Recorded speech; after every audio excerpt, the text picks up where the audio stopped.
Ahoj priatelia, no neuveríte, čo mi dnes prišlo poštou domov. Pozvánka na očkovanie elixírom lásky. No ľudia, vy na mňa myslíte, ďakujem vám. Čítam to pozorne, čítam od vrchu až po spodok, vidím miniatúrnymi písmenkami dole riadoček, takmer schovaný, čítam lupou. Účinkuje hneď. Takže, ako by to tam bolo na schvál, aby som to prehliadla, teraz rozmýšľam, účinkuje hneď.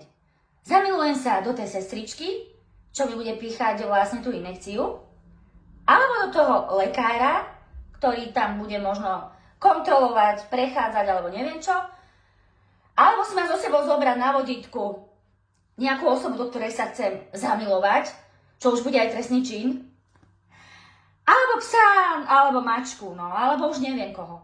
Alebo sa zamilujem do vtáka ohníváka, ktorý bude práve prelietať oknom okolo ambulancie a hneď ma zoberie domov. Takže priatelia, ešte mi držte palce a krásny deň. Ahoj.